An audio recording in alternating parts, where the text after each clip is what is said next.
Don't come to my graduation, it'll be awkward with my ex there, she said. So I packed a bag and left. A week later he blocked her, and she had to beg her parents for rent. Hey viewers, before we move on to the video, please make sure to subscribe to the channel and hit the like button if you want to see more stories like this. Thanks. I never thought I'd be the guy writing one of these stories. I always pictured myself as the steady one, the reliable boyfriend, the kind of man who works hard, supports his partner, and doesn't go looking for drama. For almost 4 years, that's exactly who I was. My girlfriend, Emily, and I met during her sophomore year of college. I was already working full-time, saving up to buy a house one day, while she was juggling classes, part-time work, and big dreams of graduating with honors. She was bright, ambitious, and she had this way of making me believe she'd go far. I wanted to be the person who helped her get there. So I did what I thought any good boyfriend would do. When she struggled to balance rent with tuition, I stepped in and covered the shortfall. When she had late-night study sessions, I picked her up from campus so she wouldn't have to take the bus alone. I spent weekends editing her papers, bringing her coffee, encouraging her when she broke down crying over deadlines. I didn't complain when I picked up extra shifts. I told myself it was temporary. That one day, when she had her degree, things would even out. That she'd remember how much I gave and we'd build something solid together. But somewhere along the way, something shifted. At first, it was small things. Her phone suddenly glued to her hand, the way she tilted the screen away from me, or how she stopped inviting me to study sessions because it's easier when I don't have distractions. She started hanging out with friends from her program I'd never heard of before. Nights out became more frequent, while our dinners together became less. When I'd ask if everything was okay, she'd brush me off with a laugh. Don't be paranoid. I'm just busy. Not everything is about you, you know. God, you act like I'm doing something wrong. I told myself it was stress. Graduation was around the corner, and she was under pressure. I remembered the girl who used to fall asleep on my chest in the middle of Netflix shows, whispering how lucky she felt to have me. I held on to that version of her, hoping the distance was temporary. But deep down, I felt it. A heaviness in my chest, an instinct that something wasn't right. Still, I pushed through. I worked late shifts to help with her rent. I showed up with flowers after her exams. I told her, I'm proud of you. Every chance I got. Even when her responses were flat, a quick thanks or a distracted smile, I kept giving. Because that's who I was. Loyal to a fault. And then came graduation. For months, I'd imagined the day. Me sitting in the crowd, clapping louder than anyone else when her name was called, standing by her side for photos, telling her how everything she worked for finally paid off. I wanted to be there for the moment I thought we'd both been building toward. I didn't know it yet, but that day would be the breaking point. About a week before graduation, I brought it up casually while we were eating dinner. So, I said, trying to sound light, big day's coming up. Do you know how many tickets you get? I'll take the day off. We can grab lunch after the ceremony. Emily didn't look up from her phone. She was scrolling with her thumb, the glow lighting up her face. Yeah, about that. Something in her tone made my stomach sink. About what? She finally looked at me, her expression strangely rehearsed, like she'd been practicing it in her head. I don't think it's a good idea for you to come. I froze, fork halfway to my mouth. What? It'll just be awkward, she said, shrugging like it was obvious. My ex is going to be there. He and I kept in touch, and he wanted to support me. I don't want drama if you two run into each other. For a second, I just stared at her, waiting for her to laugh and tell me it was a joke. Emily, are you serious right now? I've been with you for 4 years. I helped you get through school. And you don't want me at your graduation because your ex will be there? She rolled her eyes. God, don't be so dramatic. It's just one event. Why do you have to make everything about you? About me? My voice cracked, disbelief laced in it. This is about us, Emily. It's your graduation, and I've been by your side the entire time. And now you're telling me I can't come because of him. She sighed like she was already bored of the conversation. Look, I appreciate everything you've done for me, I do. But this is my day. I don't want to feel tension or have to explain things. It's simpler if you just don't come. Explain things to who? I asked, my chest tightening. To people who know him. To people who know us, she said, vague and dismissive. It's easier if you're not there. Honestly, you're making this way harder than it needs to be. I set my fork down, hands trembling slightly. So let me get this straight. The guy you used to date gets to be there for your biggest milestone, but I don't. The guy who supported you for years, worked extra jobs, made sacrifices so you could even get here. I'm not invited? Emily leaned back in her chair, crossing her arms. You're twisting it. You don't own my graduation. You don't get to dictate who I let be there for me. If you really loved me, you'd respect my decision. Something inside me went quiet then, like a switch flipped. I realized nothing I said would matter. She'd already made her choice. I swallowed hard, staring at the girl I thought I knew. You're right, I said finally, my voice calm in a way that surprised even me. I don't own your graduation, and I don't dictate your choices. She smirked, thinking she'd won. Exactly. So stop trying to guilt me. I stood up, pushed my chair back, and looked at her one last time. But I also don't have to stick around when those choices make it clear where I stand in your life. Her smirk faltered. What's that supposed to mean? It means I won't make a scene, I said quietly. But you've made your priorities clear, Emily. And I've heard you. And with that, I walked out of the room, leaving her sitting at the table, stunned. That night, I packed a small bag. Just clothes and essentials. I didn't want to drag it out or turn it into some screaming match. That wasn't me. I'd already said everything I needed to say. When I left the apartment, she didn't even come after me. She just sat at the table with her arms crossed, glaring like I was the unreasonable one. But the text started almost immediately. Emily, you're seriously leaving over this? Emily, it was just one day. You're being ridiculous. Emily, I told you I didn't want drama. Why are you creating it? I stared at the screen, thumb hovering, but I didn't reply. An hour later, another string came through. Emily, you're overreacting. Emily, it's my graduation, not yours. Emily, you don't get to control who supports me. If you can't handle that, maybe you're not as mature as I thought. I put my phone face down and turned it off. The silence was brutal. I lay awake in the spare room at a buddy's place, staring at the ceiling, trying to make sense of what had just happened. For years together, and this was what it came down to. Her choosing her ex. No, not even choosing him. Choosing his comfort over mine. And for what? So it wouldn't be awkward. I wanted to be angry. I wanted to scream, to call her, to demand she explain how she could look me in the eye after everything I'd done and tell me I wasn't welcome on her biggest day. But instead, I felt this strange, heavy calm. Like I'd finally seen the truth that had been creeping in for months, and now there was no unseeing it. The next morning, another text. Emily, so you're really not going to come? After everything? I typed out a dozen responses, but deleted every one. None of it mattered. I didn't owe her more explanations. When graduation day came, I went to work like normal. My coworkers asked why I wasn't at the ceremony, and I just shrugged. Didn't get a ticket, I said, keeping it simple. No point dragging them into it. But I'll admit, sitting in the break room, staring at the clock, I thought about what was happening at that very moment. Her walking across the stage. Her smiling for photos. And her ex, the one she didn't want to make awkward, standing next to her, maybe with his arm around her shoulders. That image cut deeper than I wanted to admit. Still, I stayed silent. No calls, no messages, no scenes. And when I scrolled through social media that night and saw the pictures, Emily in her cap and gown, beaming, with him by her side instead of me, I felt something inside me snap. Not with rage, but with finality. It was over. I didn't need to tell her. I didn't need to beg her to see my worth. She'd already shown me where I ranked. So I went to the gym, pushed myself until my arms shook, and told myself this was the last night she'd take up space in my head. The week after graduation was the hardest. I thought the silence would bring me peace, but instead it brought long nights of staring at the ceiling, playing her words over and over in my head. It'll be awkward with my ex there. I couldn't shake it. Not the dismissal in her tone, not the smug little smirk when she thought she'd put me in my place. I kept expecting my phone to blow up with apologies, with some desperate explanation.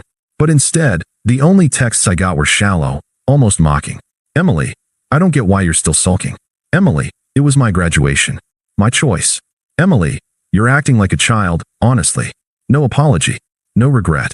Just entitlement. A few days later, one of my friends who still followed her on Instagram pulled me aside. Hey man, you okay? I knew what was coming before he even said it. He showed me a photo of Emily at a bar, still in her graduation sash. Her ex's arm was around her waist, both of them grinning at the camera. The caption read, "Couldn't have done it without you." I felt like someone had sucker punched me. I muttered something about needing to get back to work and walked away before my friend could say anything else. I didn't want pity. I didn't want advice. I just wanted to disappear. That night, I went for a long drive, no destination in mind. Just the hum of the engine and the quiet roads. I thought about all the nights I'd stayed up with her, helping edit her papers. The rent I'd covered when she was short. The hours I worked to make sure she could focus on school. And there she was, smiling for pictures with the guy who hadn't lifted a finger to help her. The guy who, by her own admission, had broken her heart years ago. I gripped the steering wheel so hard my knuckles turned white. For the first time, I let myself feel it. The betrayal, the humiliation, the stupidity of having believed I mattered to her. But the thing that surprised me most? I didn't want revenge. I didn't want to storm into her life and demand she pay for what she'd done. I just wanted to be free of it. So I doubled down on the silence. I blocked her on social media, muted her texts. I threw myself into work, the gym, and late-night runs until my lungs burned. I wasn't healed, not even close, but I was moving, and that was enough. Of course, that was exactly when her tone started to change. Emily, hey, I feel like you're avoiding me. Can we talk? Emily, I didn't mean to hurt you, you know? You're just reading too much into it. Emily, it wasn't like that with him. He's just a friend, really. I stared at those messages, my jaw tightening. A friend? Then why was he in every photo from her graduation, his hand on her like they were still a couple? Why was she writing captions that erased me entirely? But I didn't respond. Not because I didn't have things I wanted to say, but because she'd already made her choice. And choices have consequences. I just didn't realize how quickly hers were about to catch up with her. About a week later, I got the first taste of karma. I hadn't checked her social media since blocking her, but mutual friends didn't hesitate to keep me updated. One night, I got a text from my buddy with nothing but a screenshot. It was Emily's Instagram story. A picture of her wine glass on a table for two, except only one glass was filled. The caption read, "Some people never change." I almost laughed out loud. It didn't take a genius to put the pieces together. Her ex, the one she'd been so eager to cozy up with at graduation, had already started pulling away. A couple of days later, she texted me again. Emily, hey, can we please talk? Emily, I think I made a mistake. Emily, I know I hurt you, but you don't understand what I was going through. I didn't respond. Not out of pettiness. I was past that stage. It just wasn't my problem anymore. Then one evening, as I was getting home from work, my phone buzzed. This time it wasn't just another half-hearted apology. It was a wall of text, frantic and desperate. She said her ex had stopped answering her calls, that he'd blocked her on everything, that she'd thought there was still something between them, but he'd only stuck around for the celebration and then ghosted her. She even had the nerve to say, "I should have just focused on us. You were always the stable one. You wouldn't do this to me." Reading that, I felt something I hadn't felt since the whole mess began. Peace. Because finally, she was seeing the truth. The guy she had thrown me aside for, the one she told me not to worry about, the one she'd humiliated me over, didn't want her. And now, in the silence I'd left behind, she had no safety net to fall back on. Still, I didn't reply. I just put my phone down, made dinner, and went on with my night. But her messages didn't stop. They only got more desperate. Emily, please, I need you. Emily, I don't have anyone else right now. Emily, you don't get it. I can't pay rent alone. I thought he'd help me out, but he just disappeared. And that was when it clicked. She didn't want me. She wanted the security I'd provided, the bills I'd quietly covered, the support I'd given without question. She hadn't chosen me when it mattered. But now that her backup plan had cut her loose, suddenly she needed me again. I set the phone down, leaned back, and let out a long breath. For once, I wasn't the one begging for scraps of attention. I wasn't the one humiliated. This time she was. And she still had no idea that the silence she hated most was going to stretch far longer than she could ever imagine. By the end of the month, the mask had completely slipped.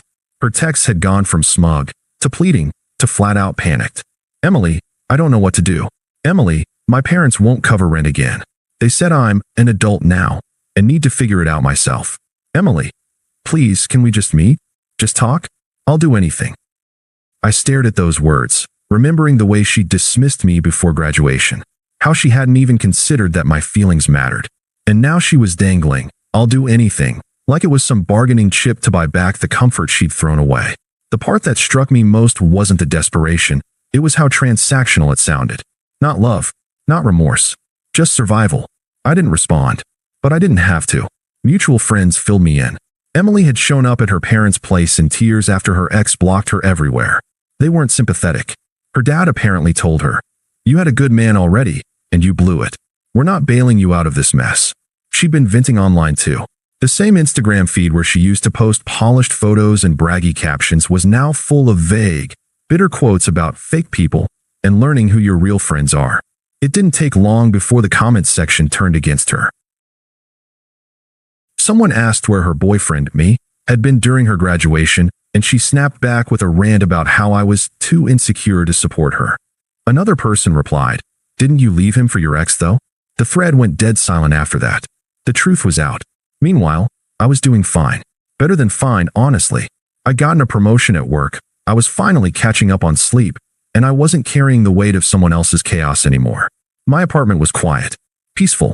It hit me one night, sitting in that silence, how different our lives had become in just a few weeks. She was scrambling, burning through every bridge she had, begging anyone who would listen to save her from the consequences she'd created. And me? I was free. Still, part of me knew this wasn't the end of it. Emily wasn't the type to accept being ignored. She was going to push harder, try new angles, maybe even show up in person. The thing is, it wouldn't matter. Because I wasn't that guy anymore, the one she could manipulate with tears or guilt. She'd chosen her path, and now she had to walk it alone. I should have known she wouldn't stay behind a screen forever. One Saturday morning, there was a knock at my apartment door. I wasn't expecting anyone, so when I opened it and saw Emily standing there, puffy eyes, messy hair, clothes that looked slept in, I just froze for a second. She gave me this brittle smile, like she was trying to pretend everything was fine. "Can we talk?" she asked softly. I didn't move.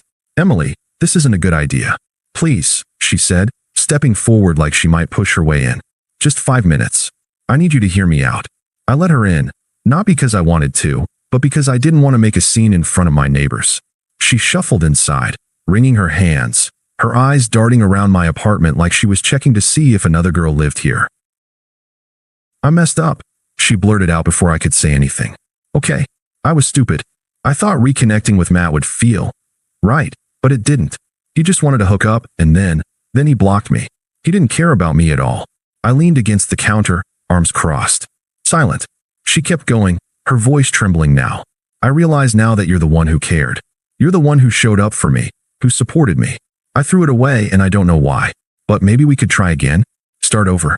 Her eyes were wet, her breathing shaky. It was the most vulnerable I'd ever seen her. But all I could think about was her smug voice before graduation. "Don't come. It'll be awkward with my ex there." I shook my head. "Emily, no? You made your choice."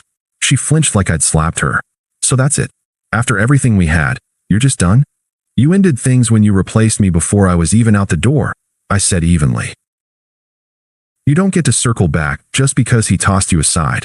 Her face twisted, anger bubbling through the desperation. "You think you're so much better now, huh? You think you're untouchable? Well, don't forget who made you into anything. Without me, you're nothing." She stormed out, slamming the door behind her. I stood there for a moment, the silence rushing back. But this time, it didn't feel heavy. It felt like peace.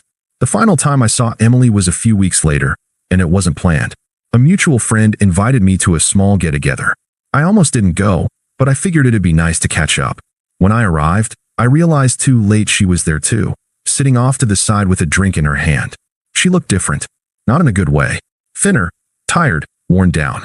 The kind of look that comes from too many sleepless nights and too many bad decisions. When she spotted me, her whole face lit up, like I was her lifeline. She rushed over before I could even say hello to anyone else. "Can we talk?" she begged. I sighed. "Emily." "No, just listen," she pleaded, grabbing my arm. "I've been thinking so much. I know I screwed everything up, but we can fix this. We can be us again. I've learned my lesson. I'll never take you for granted again." Her voice cracked. She was trembling. People nearby were starting to watch. I gently pulled my arm back. "Emily, stop." Her eyes widened. "What do you mean stop? Don't you remember what we had?" "I do," I said calmly. "I remember giving you everything I had, and you throwing it away the second someone else came along. I remember you telling me not to come to my own girlfriend's graduation because your ex would be there. And I remember being treated like an afterthought." She blinked rapidly, her mouth opening and closing, but no words came. I went on, keeping my voice even. "And now? I don't feel anger. I don't feel hurt. I don't even feel pity. I just don't feel anything for you anymore. You're not part of my life. And I'm not interested in going back." The room was quiet. People had definitely heard. Her face flushed red, her jaw tight. You'll regret this, she spat, but it sounded hollow, like even she didn't believe it. I just shook my head. No, Emily. I already regretted wasting as much time as I did. Not anymore. Then I turned and walked away, the weight finally gone for good. Behind me, she didn't follow. And that's when I realized the chapter was truly closed. Thanks for watching. Make sure to subscribe to the channel and hit the like button. What do you think about this story? Share it in the comment.